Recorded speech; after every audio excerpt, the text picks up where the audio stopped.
चिराग पासवान की मां रीना पासवान को भारतीय जनता पार्टी अपने कोटे से राज्यसभा भेजने जा रही है। नमस्कार, द इंडिया टॉप देख रहे हैं। मैं हूं आपके साथ बिरजू सिंह। बटा गलो राज्यसभा के सीट तोरा कुछ न मिले वाला हो। 5-7 गो सीट हो, 2 गो बीजेपी और 2 गो जदयू और 1 गो लोजपा, 5 गो चल गलो, तोरा कुछ न मिले वाला हो।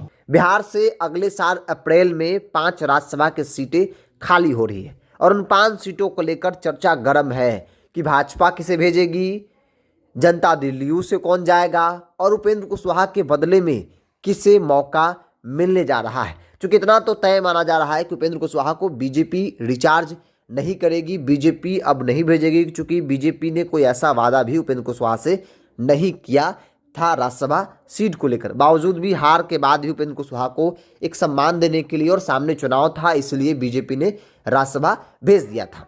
अब चर्चा है कि चिराग पासवान की मां को बीजेपी अपने कोटे से राज्यसभा जो है वो भेजने जा रही है। और इन चर्चाओं का एक मजबूत आधार यह भी है क्योंकि कल जब जीतन राम मांझी अपने पार्टी के नेताओं को संबोधित कर रहे थे, उस दौरान उन्होंने कहा कि एनडीए के अंदर राज्यसभा की सीटें बंट गई है। उन्होंने गणित बता दिया कि 2 seat BJP, 2 seat Janata Dal you और 1 सीट चिराग पासवान को मिल गया है, जिसका बयान भी आप लोगों ने सुना होगा। 5-7 गो सीट हो, 2 गो बीजेपी और 2 गो जदयू और 1 गो लोजपा, 5 गो चल गलो, तोरा कुछ न मिले वाला हो। उन्होंने साफ तौर पे गणित खुले मन से बता दिया। अब सवाल है कि चिराग को अगर एक राज्यसभा की सीट बीजेपी ने दी है या फिर देगी अप्रैल में, तो फिर वो कौन है, किसे चिराग पासवान भेजेंगे। अब सोच सकते हैं कि राज्यसभा की सीट अगर भारतीय जनता पार्टी अपने कोटे से चिराग पासवान को दे रही है तो वो कोई मामूली आदमी नहीं हो सकता है। वो सीट महत्वपूर्ण, वो व्यक्ति भी काफी महत्वपूर्ण होगा। और जो खबर आ रही है कि लोकसभा के बाद भी भारतीय जनता पार्टी के नेताओं ने कहा था कि एक राज्यसभा की सीट हम आपको देंगे। विधानसभा चुनाव में चिराग पासवान 40 सीट को लेकर अड़े थे।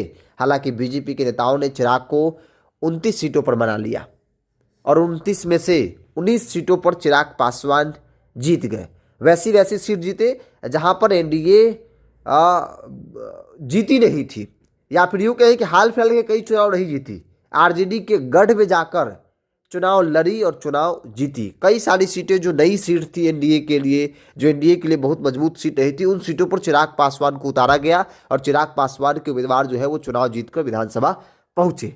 जीतन राम मांझी ने गणित बताया कि 2 सीट बीजेपी और 2 सीट में एक नाम नितिन नवीन का चल रहा है, जो मेरे पास जानकारी है, एक नाम पवन सिंह का चल रहा है और एक बीजेपी अपने कोटे से जो है चिराग पासवान की मां को राज्यसभा भेज सकती है। क्योंकि जो विधायकों का गणित है, एनडीए के पास 202, ऐसे में 4 सीटों पर निर्विरोध एनडीए कैंडिडेट जीत जाएंगे, लेकिन 1 सीट के लिए विपक्ष के कुछ विधायकों को मैनेज करना होगा। और ऐसे में लाजमी है, आप तस्वीर के देखिए, कांग्रेस के पास जो विधायक है या फिर आप देख लीजिए कि एआईएमआईएम के पास विधायक है, वो आसानी से मैनेज हो सकते हैं।